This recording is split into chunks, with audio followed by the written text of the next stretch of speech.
Welcome to Every Step Podcast. I'm Christina Weston. And I'm Judith Beck. Every Step is the podcast where career and life meet. Christina, what a week after our episode on interspecies, pronouns being triggered, and the pay gap. Funny thing, we had no negative comments, but a lot of people called me and they were saying, finally, someone is talking about this stuff out loud so we can have a decent conversation. Did you get any kind of feedback? Interestingly, a bit like you, people are afraid to put anything in writing publicly. So people are actually quite concerned about having the conversation in just in case they have the view that they should have or the view that they shouldn't have. And so I think everybody's really, really worried, but it was the topic of much dinner and drink and lunch conversations over the last few days. And when we share the conversation with people and friends, they go, "What the expletive?"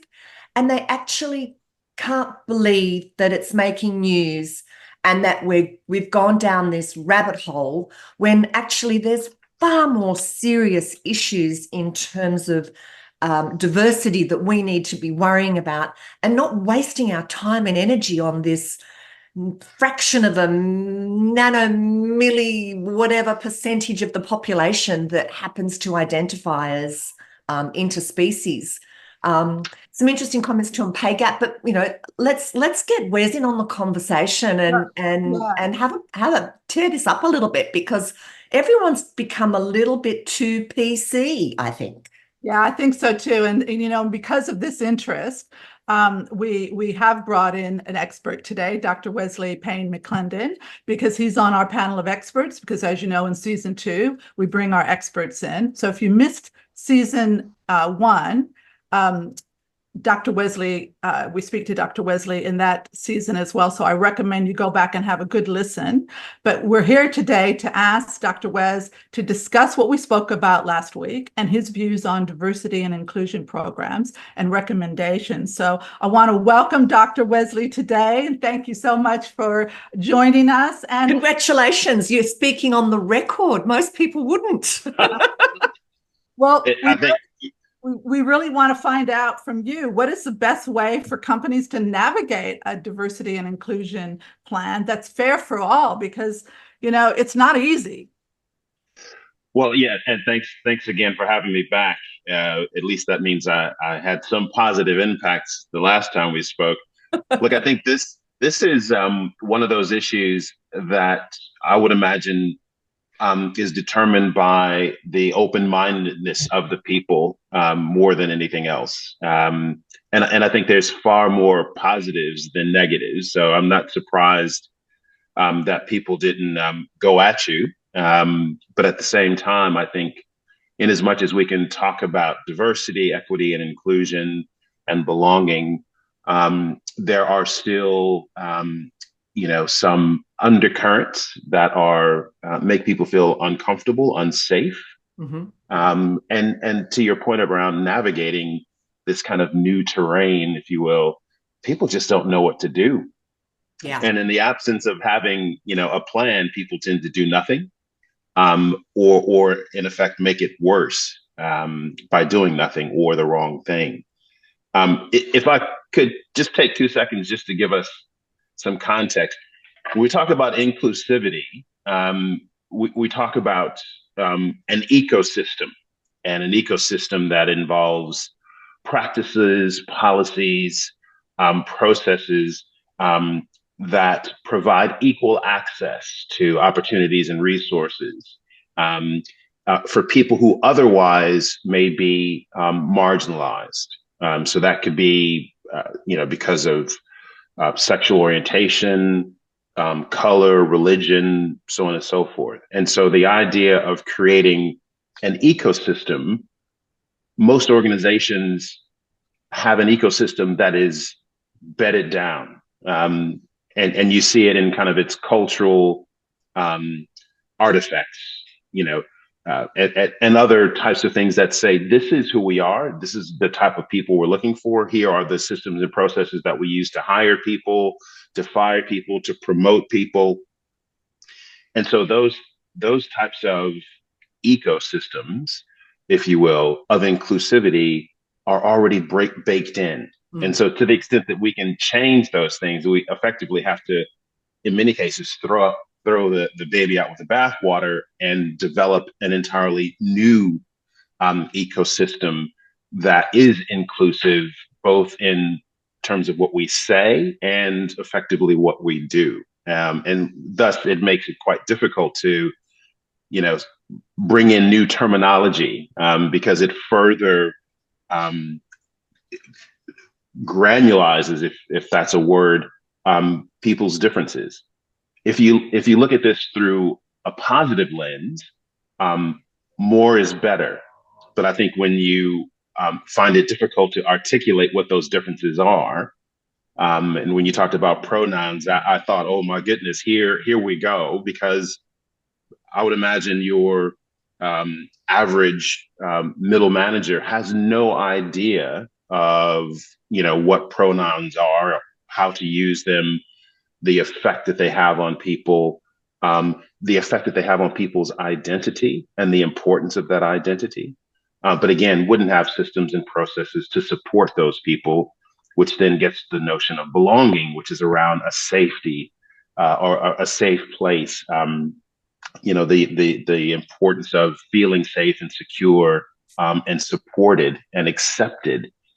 So if I don't see my name on the moniker when I go to rent a car at Hertz, I'm thinking, well, wait a minute, I'm a such and such member. My name should be there, and I would imagine there's this similar type of a feeling when people go into an organization and they feel marginalized and not heard and accepted for who they are, regardless of what that is.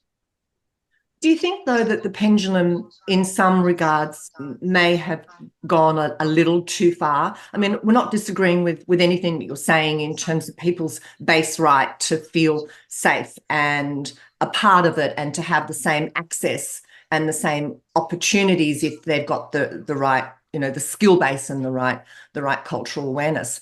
But when a manager has to learn 72 or somewhere I read 500 different pronouns, and then people get really offended if you don't remember their particular pronoun. Why have we made it so complicated? Why can't we just say, hey, Wes, can you do that? Wes, why don't you ask Wes? Which is basically the point of what Judith's long been talking about. I'm just Judith. What do you think's driving this need to identify with a pronoun that is so different from anybody else's pronoun? Yeah, look, I think that's the question. I would imagine a couple of things. One is we've created a social permission structure that allows people, and I think that's a good thing, to be whoever they want to be. And so, if I want to be called fill in the blank, I have the rights, both socially and legally, to be called, whatever I am or choose to be. I grew up, in Chicago, and a woman changed her name to Phoebe Tree. So be it. It had no impact on our relationship or what she represented. It made no difference. But I think the second thing is, you talked about the pendulum, there is an equal and opposite reaction. And therefore, back to the notion of inclusivity and belonging, if there are such, is a long list of names, systems and processes are not going to adopt those new names and create, again, systems and processes that can support them. That's exactly what happens. It just beds down the fact that, you can't be bothered to remember my pronoun, which means you disregard me as a human. And that may or may not have been the intention. Let's be on the generous side and say it wasn't the intention. But it just continues to create that divisiveness when actually that's not what we want. No one wants that. Exactly. I had one of the people that I spoke to this week said that when she applied for a role, on the application form, there were the 72 pronouns, and she had to tick one, and she felt very uncomfortable about having to do that, because in her view, it was like, what if, is that going to actually categorize me? So, if I'm not part of a particular group and I put this and it's the wrong, and the person who's evaluating it goes, so she actually did the other. And the thing is, it's like anything, because in the old days, I used to hate doing the Mrs., Miss, Ms., all that, because I used to think, no, that's a marketing tactic. And but it's kind of like, why don't the applications just have for provision for the name, and that's what you're known as?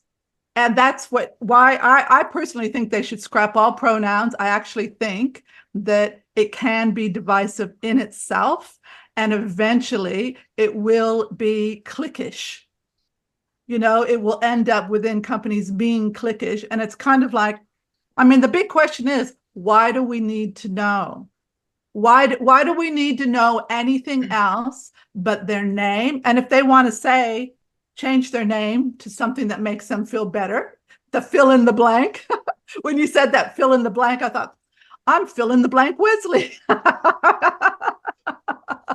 I've been called worse, but look, I think you raise a really interesting conundrum, and that is it better to scrap everything so that everyone becomes equal? Yes. Or is it, in terms of, my latest article, the subtitle is measuring the value of difference. And so I think that there is a phenomenal amount of difference that is untapped because we don't measure what those differences are. And if you were to remove title or pronoun, I'm convinced that the nuances of those differences would go unutilized, and therefore less likely to create a culture in which people, again, not only feel safe and secure, but supported. Again, belonging is about tangible affinity. And so to the extent that I see other people that look like me, I'm more likely to have an affinity for that group or organization. And so if you were to cut out a large swath of the human experience to be able to be who they are, they don't get that opportunity. I'm not sure that necessarily follows. I get where you're coming from, but I don't think we're saying we don't want to value people's differences, because I think difference is so critical, like the difference of perspective, the difference of culture, the difference of human experience, the differences of where you've lived, the differences of the food you've experienced, the languages you've experienced, the religions you've experienced. All that brings an amazing perspective. But I don't need to identify with a gender or a pronoun to bring that perspective to the workplace. And a good leader would identify the personalities, the characteristics, the strengths, the perspectives, the creativity that each person brings, and draw that out in creating processes and products and solutions and customer service customer service approaches. I just wonder whether this whole pronoun conversation has just taken us down a useless rabbit warren, and we've forgotten to celebrate exactly what you were saying, Wesley, in terms of it is important to celebrate difference, and that's what creates the richness and creates the solutions. But we've just gone down this language rabbit warren that has created, as Judith and I've already said, divisiveness, rather than doing what you've just said, Wesley, which is let's look to the heart of the differences. Let's find how we can leverage those differences. That's such a positive conversation, as opposed to the negative one where I'm this and you're that, and no, you've called me the wrong thing, and actually you belong to that group. And I just worry about all these little silos as Judith was talking about. The pronouns create a perceived idea about that category, or that category that person has put themselves in. And it's fluid. Sometimes it's fluid, right? And sometimes family members that have transitioned from one pronoun to the other in the course of 2 years, and we get caught up using. So I've got a lived experience of getting the pronoun wrong. and from a work point of view, what if somebody comes in one day and they identify as one identity that day, and the next day they've decided that they're now going to be a different identity? And that has been happening, because it did my head in when I was Googling all this stuff, because, you know, there's articles on there that there's 7 gender identities. And then there's articles in there that there's 13 gender identities. And then and it goes on. And so it's kind of like, okay, what's a company to do? Is a company going to have... I care about the job getting done. I care about you being professional. I care about you meeting your KPIs. I care about you treating everybody with respect. And I care about you getting the job done. And I think that's right.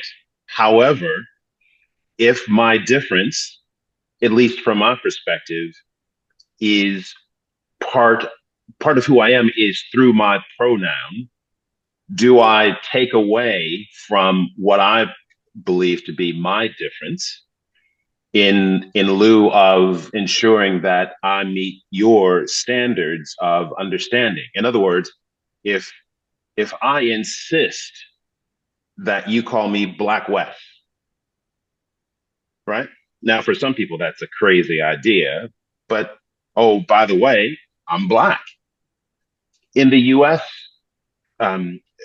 now, everybody has a way in which to describe themselves, where, you know, not that long ago, you know, you were white, Black, perhaps Hispanic, maybe Asian. Now you are Italian American, or Italian and German American.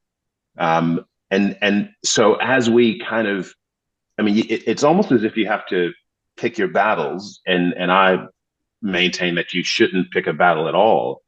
How people describe themselves from an ethnic. I've had that same problem. that is my tongue tie of the year.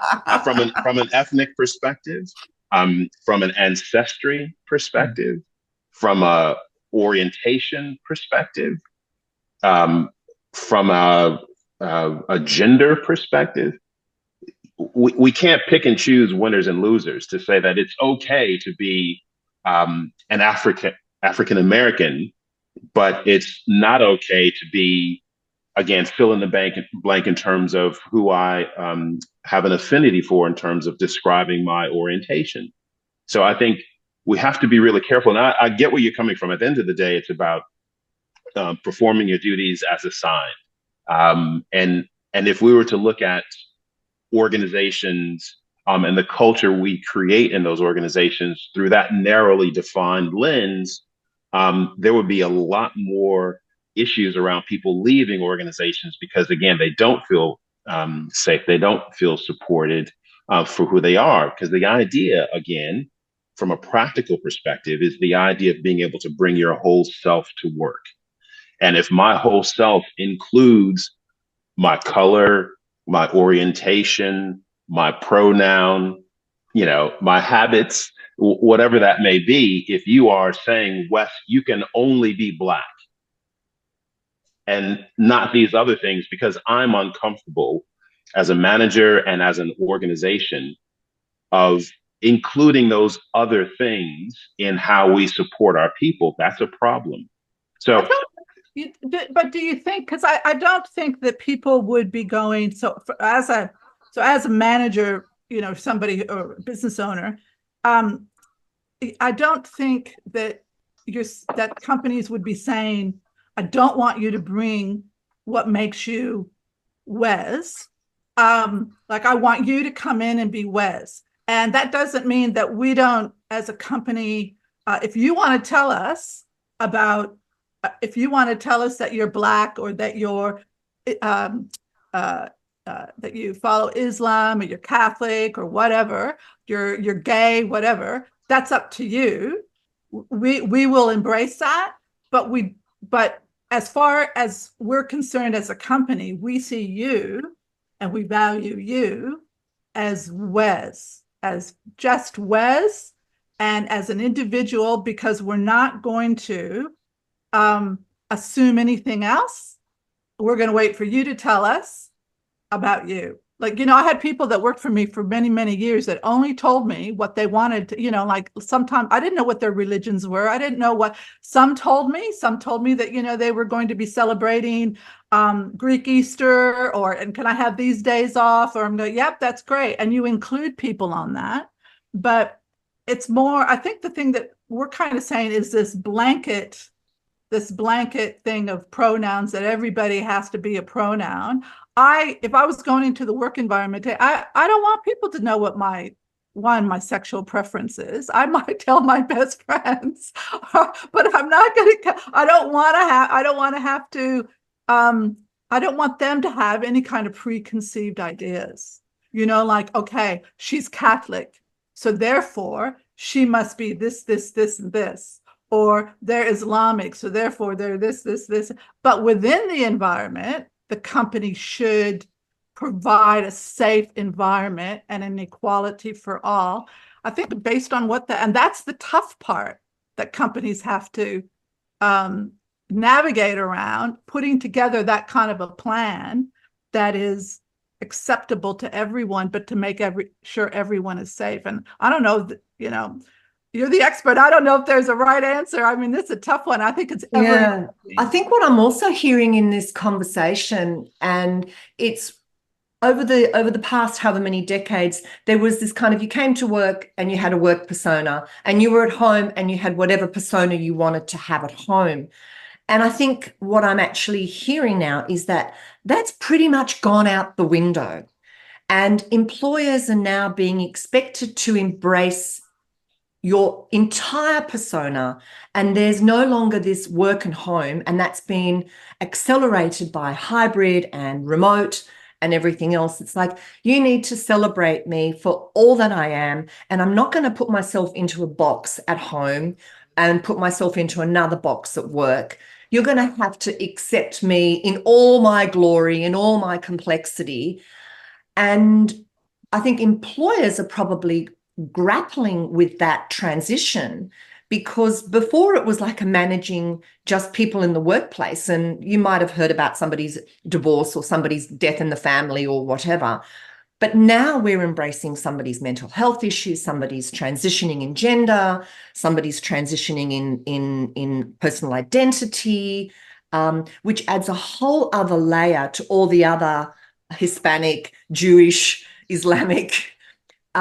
So I think what this conversation is really highlighting for me is that we're in shifting sands, and we're actually quite confused, and we're trying to make it simple for everybody. But I'm not sure there's a real simple answer to all of this. I don't know, Wes, what do you think? Well, you've raised a couple of really important points. I think one is this idea of blur, and that's not my word. That's the title of a book that came out, I think in about 1998, which I actually bought from one of my professors. The idea that our lives literally have become blurred. Whether it's text messages that you get from other countries or emails in which you're expected to respond to in an appropriate amount of time. The fact that we are, each of us, sitting in our homes, having a conversation in which part of, and it's probably unspoken, so what's behind you? Do you live in a nice home? Do you, I remember telling one of my MBA students when I was, teaching a class online, I'm happy for you to bring your child, into the frame. I just want to make sure I see you because it's important for you to be engaged. And I think the more we have allowed our lives, especially post-COVID, to become even more blurred, where there is little space between who we are in our work life and who we are in our home and personal lives. Again, the idea of bringing all of that to the workplace. One of the things I worked with the Metropolitan Fire Brigade here in Melbourne, and one of the things that I talked to them about was, you're not going to be a different person at the firehouse, at home, and on the fire ground. Those are and it was a leadership 14-week leadership course I taught. But the idea is that that's all the same person. And so the idea of being able to segregate, if you will, who they are at home with who they are in the workplace and who they are on the fire ground, they're inextricably mixed. They're the same person. And so if, again, in as much as we can talk about being able to be very general and simplistic in terms of how we address these differences, that actually flies in the face of being able to identify differences, being able to leverage those differences, exploit them in many ways such that the company performs better, both from a performance perspective and from a culture perspective, creating a workplace, again, that is inclusive and belonging. So I think we need to, in other words, the idea of closing it up and trying to make it simple, or let's just be general. And I love, Judith, the idea of, you don't care about whose people, who they are and what religion or whatever, holidays they celebrate. But at the same time, we need to be respectful of what those differences are. And, Yes. If it's a Greek Easter or not, I get that. But, we're coming up with Ramadan now. That's a whole nother set of, issues. But I think less is not more. I think we need to really focus on allowing people the organizational bandwidth to be who they are, to celebrate who they are to the extent that they allow us to, but just be mindful that less is not more. If we just say black and white, we miss the boat. We need, and look, I'm happy. I'd be happy if it was just fill in the blank. In other words, give me the opportunity to tell you who I am, versus you prescribing a bunch of pronouns or a bunch of races and ethnicities that I need to find where I am, and I can't find it, so I put other. I'm happy for them to just say, look, whoever you believe you are, from a pronoun, from an ancestry, from an ethnic or racial perspective, fill in the blank. But that enriches who we can be as an organization. Yes, I think I sometimes look at it from a lens of recruitment, because that's my background doing that. And I think to myself, over the years of the things that I've seen, that how are we going to make this fair? And one of the things is that there's a lot that happens before the person steps foot in the door. And so therefore, like in the case of her example of having to fill out what her pronoun is. So, I've always thought that at the junior levels, at graduate levels, and those types of things, it should be a blind recruitment process. In other words, they shouldn't put their name on there. They shouldn't put, the application goes in and it's based on merit. On their merit. And then it goes through a process. At some stage, it's going to, with graduates, what it used to be, it's 50, they used to take 50% boys and 50% girls. And then they would have subcategories within those levels, the big companies, which, seems like the fairest way that they can do it. But going through the different recruitment processes, if they're interviewing people and they don't know what their pronoun is, the things, they won't have any. Once they get into the organization, then that's part of their diversity and inclusion plan. They really should be teaching respect and humanity and individuality. And how are we as a company going to make sure that every person in here is respected regardless of who they are and how they identify?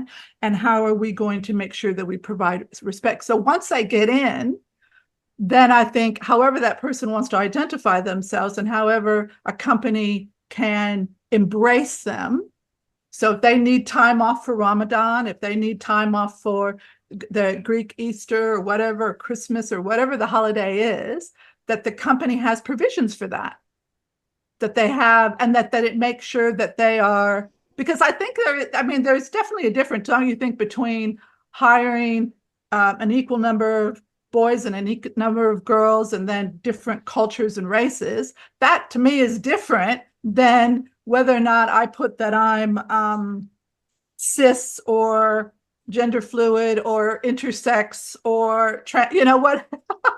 So I think there are categories that I think hold more importance than other categories. So the sex categories I don't think are necessary.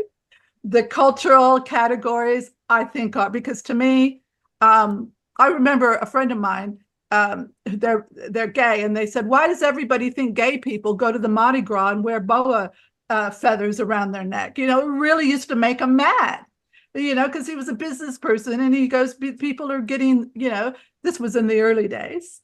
And, but it's true. It was like a preconceived idea long time ago when it was first starting Mardi Gras. You might not have been here, Wes, but a long time ago, the Mardi Gras in Sydney, the perception was that, it was spangle shorts and boas and things like that. And that used to make him mad because he was a business person and he didn't want to be seen that way. And in fact, lived in Melbourne and kept it secret until he went to Sydney. And so, it's kind of like that's a perfect example of people having a preconceived idea about a group when that person's individual and they don't conform necessarily. And I think it takes time, Judith. They're just picking up on your stream of thinking. It used to be that if you came out a number of years ago, it was, oh my God, you're gay. And now we're almost having that same reaction to, oh my goodness, you're trans. I mean, we might not be saying it, but it's kind of, and in 10 years' time, we're going to go, whatever, just like we do now. It's like, whatever. Whatever. Well, look, what you've raised is a really, I guess, profound state of play.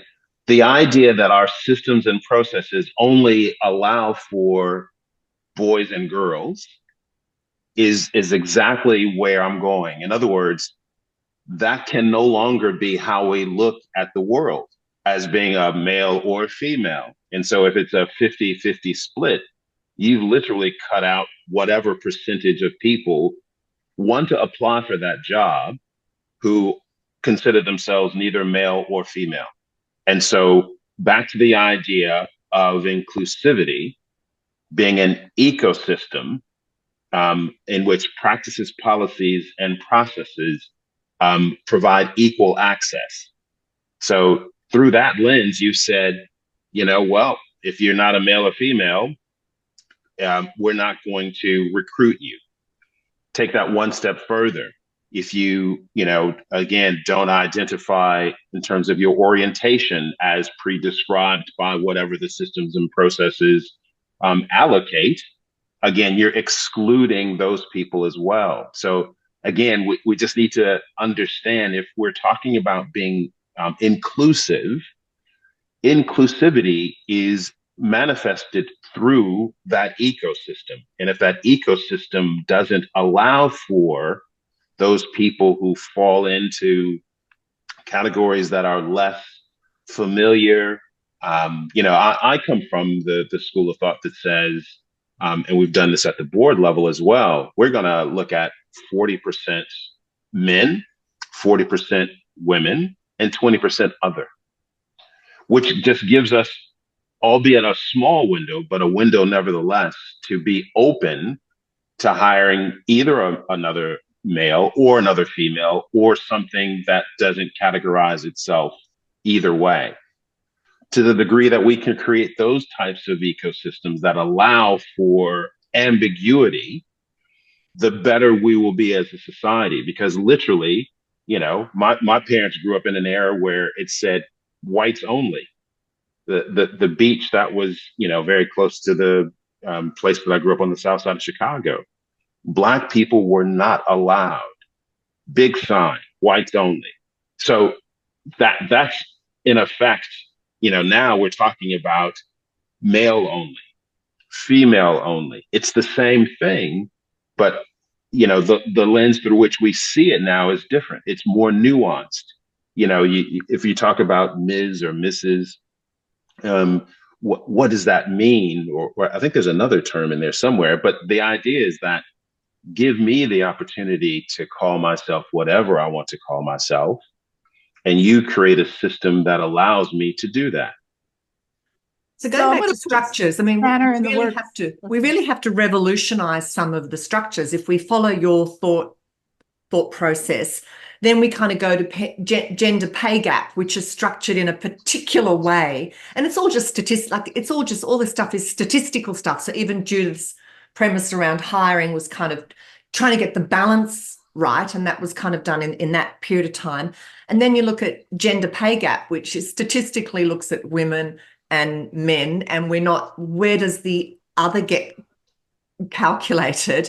And then are we taking away from the conversation of, we've still got a big issue in terms of gender pay gap around women not being in the senior positions. I'm not talking about equal pay, equal work at the moment. I'm talking about elevating women to those senior positions. So it starts to throw out a whole bunch of the way we've structured our processes and our statistical reporting and how good or bad we look as organisations, because now any employer with 100 more employees has to provide their gender pay gap statistics. So those numbers are all messed up. Well, they're only messed up because they typically only have a very small number of women in the pool. And therefore, if you have where do we put the other category is kind of my point. Well, yeah, look, no, that again, it's, to your point, this notion of structure. Structure follows strategy. Yeah. And culture supports. Right. So again, and those companies that have those differences are more likely to be able to report the gender pay of those people who are neither male or female. And I think it would be a fairly progressive organization that collects that data, that would understand that we have X number of percentage of people that, again, self-define themselves as neither male nor female, and here's where their pay is relative to their peers in other gender groups. Again, I think it is complex, though. It is complex. So complex.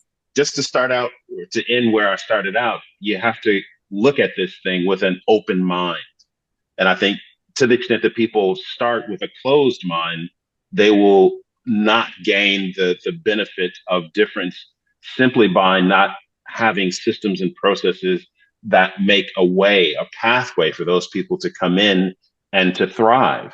If we've cut off, again, whether it's gender, orientation, race and ethnicity, disability, all of those types of questions, we limit ourselves to, literally black and white. And what if I identify as a cat or a dog or a wolf? When I heard that on your podcast, I was thinking, I lived in a town called Old Town Alexandria. It's just across the bridge from Washington, D.C. For a number of years. And it was the most dog-friendly community I'd ever lived in. Definitely every restaurant and cafe, but even outside of little shops, they had, places where you could tie your dog up and would have a number of, watering bowls around. And you kind of think that is a system or a culture, if you wish, in Old Town Alexandria that was meant for dogs and dog friendliness and those types of things. And if you kind of translate that to our workplace, it doesn't exist. And if, having said that, if people want to call themselves dogs or cats or whatever, again, back to the point we made earlier, in terms of the pendulums, swinging far to one side, again, for every action, there's an equal and opposite reaction. And therefore, I'm not convinced that we're there yet in terms of creating those systems and practices in that ecosystem. I don't think we're there at all. I mean, No. and again, what you need to realize is that if I determine that I'm a dog or a cat, I need to be able to recognize that there are going to be consequences for calling myself that, and that's something that I need to consider when I give myself that title, and realize that what, I may not be able to get a job, I may not be able to do this, that, and the other as a direct consequence of what I've determined to be. And at what point? The sad thing is Point? the schools, it starts at young ages, and the schools are accommodating kids who believe, instead of getting them help through psychiatry or counseling, they're actually accommodating them. And then what message that then sends to other kids, that like everything I think that happens, we need to have really good education at the young age about respect and equality and individuality, and even mental health and those types of things. So when kids are starting to think this way, in my view, it's not them being creative. There's a problem. They can be creative. Well, they are being very creative, very vivid imagination. It's about a boundary, right? It's about, at school they need to be a student, and not I shouldn't have to. I think a big thing is that people can be individuals, and they can identify whatever they want to in the privacy of their own home, but we don't have to accept it. Like we don't. I'm not going to say you're a cat when I could clearly see you're a human being. I'm going to be provocative. I'm going to be provocative here. Is where do we draw the line between I'm now deciding I'm transitioning from a gender perspective, or I want a different pronoun, to I'm now identifying, because it's still me and I still have a right to identify. I'm now identifying as a cat. Why, if we're just doing a purist intellectual argument, why are we differentiating? I mean, I get that it's all ridiculous, but I'm just having an intellectual debate here.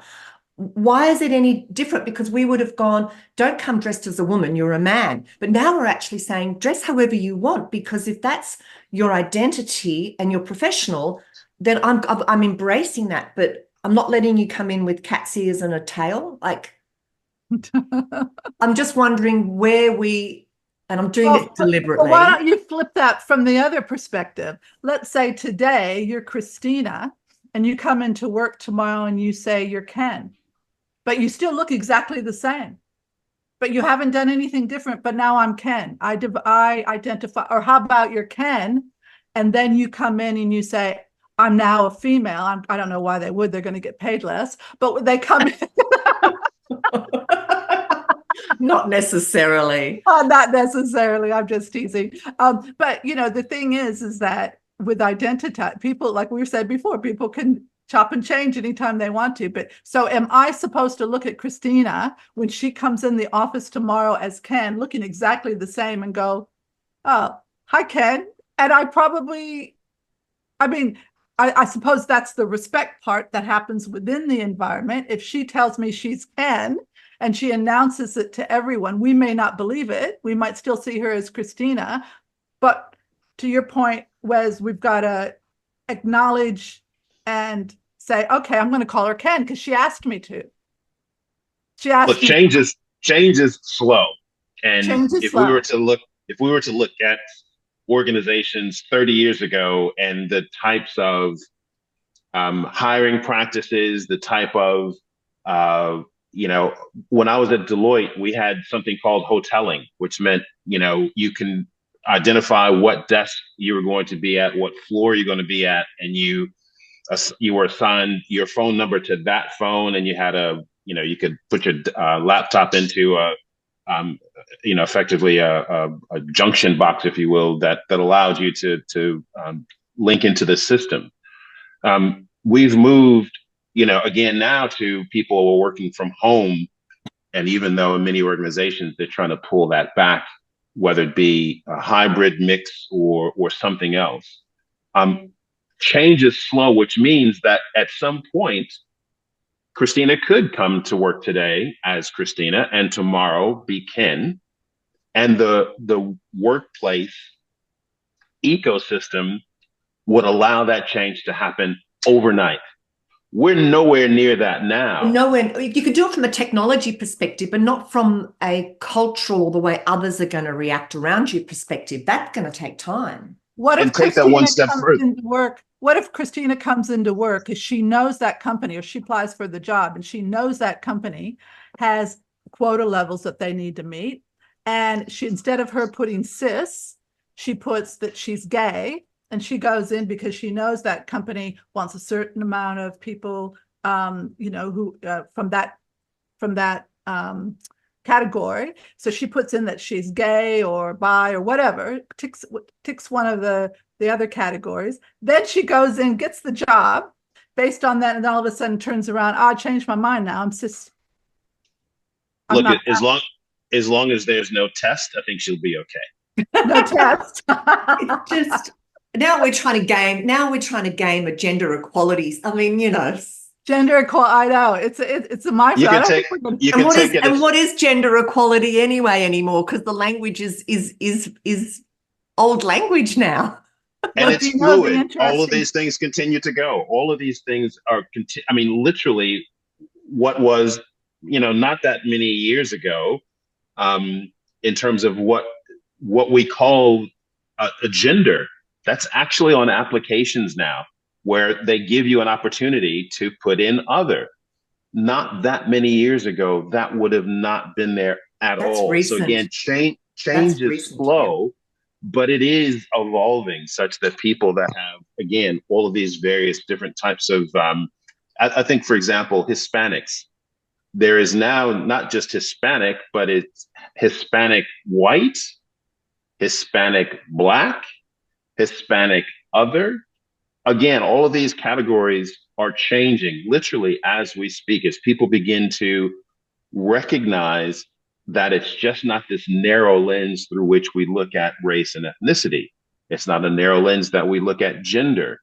All of those things are changing. And so what we need to do, as I said before, is just to be open to the idea that what's on a document or what's on a electronic application may change tomorrow, and allows Christina to be whoever she wants to be, from a name or pronoun perspective, from an orientation perspective.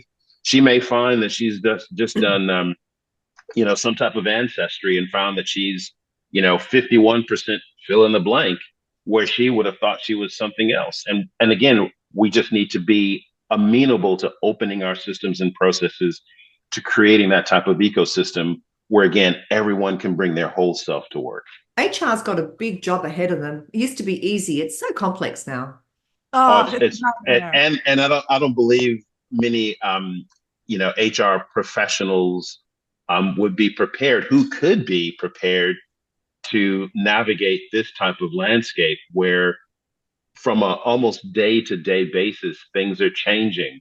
It creates not only the need for business acumen, but cultural awareness, sensitivity training, all of that. And even organizations more broadly don't have those types of education and training and development components, whether that be online or external, and accessible to people that are taking these types of courses that allow them to expand and open their minds to be not only aware, but accepting of these types of differences. So people who are, in their 50s, have never seen this type of dynamic take place in an organization. These are people in their 20s, and perhaps even early 30s. Yeah, it doesn't matter to me. But someone in their, mid 50s or early 60s, they're thinking, what is going on here? This is uncomfortable, and I don't know what to do. Yeah, and I think that happens in every generation. There's always something that turns everything upside down and forces us to look at the world differently. Exactly. And that I think that's why companies need to get someone like Dr. Wesley in to have a fresh eye approach, to be able to go, what are you doing? How are you doing it? Let's have the discussion. Let's talk about it. How can we, because you cannot, because I think what happens by not having a professional come in and actually be a fresh eye, then there's too much of that internal, they can't see what they can't see. Absolutely. It ends up being Judith talking to Christina and we both have the same views. So we reinforce each other's view rather than bringing in somebody who has a different perspective and, Well, what they could do is they literally could go right now and register at my DEI masterclass at Diversity Atlas /disrupt / because we literally talk about these types of issues. And I work with executives to create a DEI strategic plan so they can look at both the cultural and the commercial value of not only understanding, but again, putting these types of ecosystems in place and utilize and celebrate these differences that actually have a direct impact on their organization performance and culture. Exactly. And also an easy thing for any company to do is poll your employees and ask them what they want. What do they think? How do they feel? What do they want to see their culture look like? Were they offended by their application that they filled out? Were they offended? So many companies don't ask employees what they thought of that recruitment process they went through and how that made them feel. And also, if you have a recruitment process that isn't inclusive or doesn't do the right thing, then that can actually turn off really good candidates. So you need to look at right from the moment the person gets recruited into the organization, then what happens after that.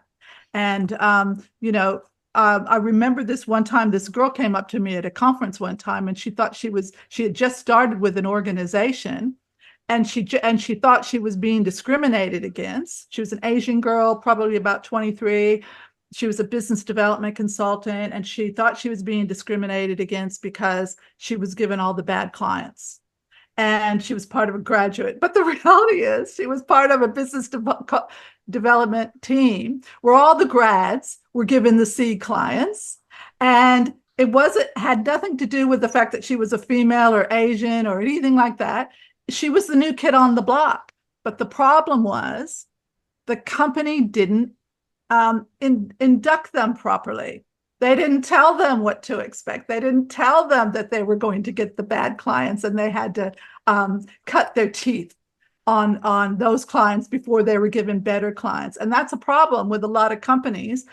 When they induct people, they just think, okay, they're in, just off you go, or watch this video online for our induction process, and they don't have a proper conversation. And it should be ongoing. It shouldn't just be in the first 3 months. It should be ongoing about their value. And it needs to be anonymous. One of the main pushbacks is the extent to which these surveys identify people, and no one wants to be identified. I mean, if you can imagine, if you were asked to identify, again, your sexual orientation or your religion, something that you believe to make other people uncomfortable, if all of a sudden that now has an identifier, and it's kind of like your life has been uncovered. So the most important thing, we still have a right to our own privacy. Yeah, I would agree with you wholeheartedly, Judith, that there needs to be an ongoing, kind of pulse survey that asks these types of questions of people within the organization so they can really, we talk about fluid process. This allows them to make changes in real time so that the next person that is asked these types of questions in the interview or recruitment process, they have a viable way to respond. But again, the main piece is to ensure that the anonymous nature of those surveys, because that will stop people from even participating in the survey itself. Yeah. Wes, I'd like to thank you so much for joining this conversation. You've added. Thanks for allowing me to be a bonus person. A richness, a diversity, and you've challenged our perspectives, and I love that. And that's what's so brilliant about having people coming in and having these kind of robust conversations. So thank you so much for your contribution. Thank you very much. Thanks so much. And people, connect with Dr. Wesley on LinkedIn, connect with us, and don't forget to subscribe so you can see this bonus episode as well as past and future ones, because this is a conversation that I kind of think is going to go on for a while now. Thanks, Absolutely. Wesley. Thanks, Wes. Thanks, guys. Thanks. For more information about Every Step and our guests, head to everysteppodcast.com. To be notified of new podcasts, please subscribe via your favourite listening platform.